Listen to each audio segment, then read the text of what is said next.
I object in the strongest possible way to having the United States agree, directly or indirectly, to be controlled by a league which may at any time and perfectly lawfully and in accordance with the terms of the covenant be drawn in to deal with internal conflicts in other countries, no matter what those conflicts may be.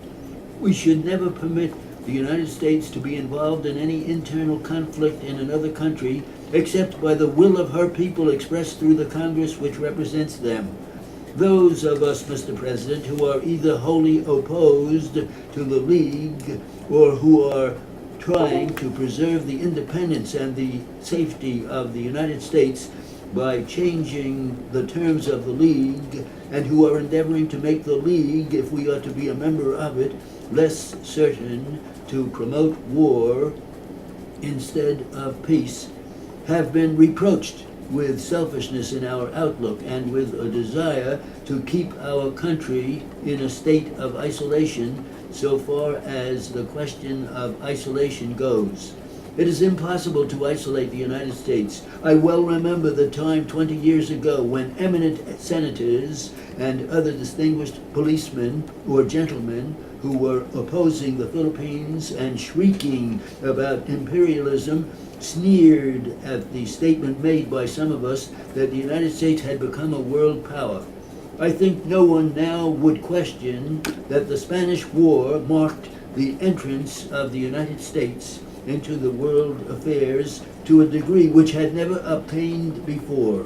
It was both an inevitable and an irrevocable step, and our entrance into the war with Germany certainly showed once and for all that the United States was not unmindful of its world responsibilities.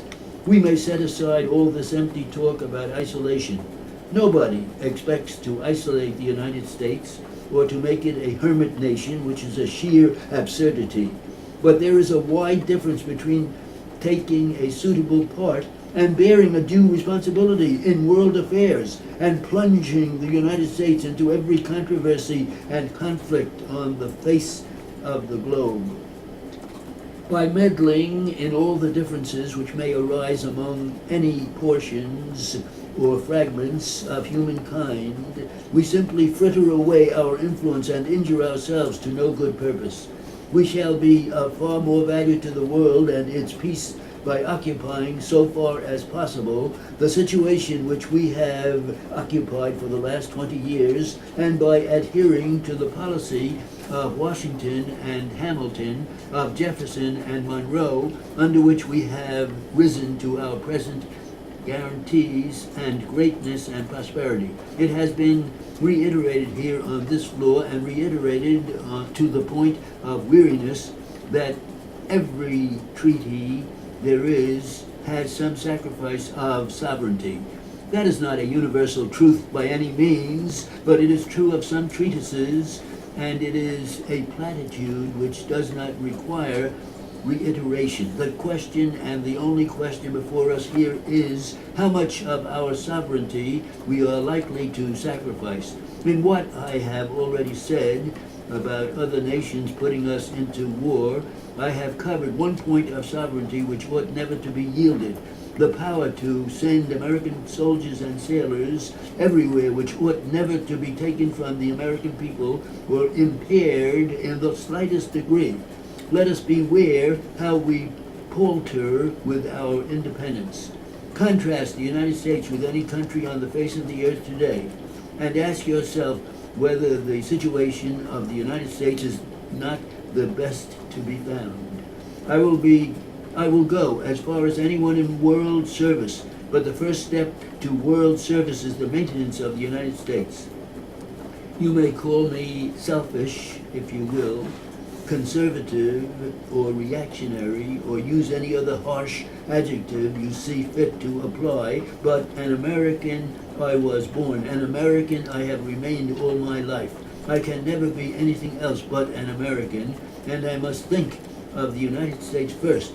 And when I think of the United States first in an arrangement like this, I am thinking of what is best for the world. For if the United States fails, the best hopes of mankind fail with it. I have never had but one allegiance. I cannot divide it now. I have loved but one flag, and I cannot share that devotion and give affection to the mongrel banner invented for a league, internationalism illustrated by the Bolshevik and by the men to whom all countries are alike provided. They can make money out of them, is to me repulsive. National I must remain, and in that way I, like all other Americans, can render the simplest service to the world. The United States is the world's best hope, but if you fetter her in the interests and quarrels of other nations, if you tangle her in the intrigues of Europe, you will destroy her power for good and endanger her very existence. Leave her to march freely through the centuries to come, as in the years that have gone. Strong, generous, and confident, she has nobly served mankind. Beware how you trifle with your marvelous inheritance, this great land of ordered liberty, for we have stumbled and fallen. Freedom and civilization everywhere will go down in ruin. It's tough.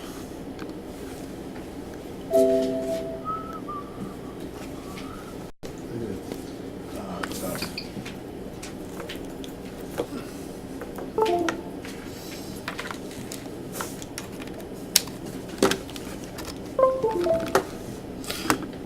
I object in the strongest possible way to having the United States agree directly or indirectly to be controlled by a league which may at any time and perfectly lawfully and in accordance with the terms of the covenant be drawn in to deal with internal conflicts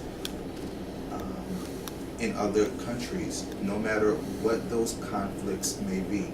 We should never permit the United States to be involved in any internal conflict in another country, except by the will of her people, expressed by the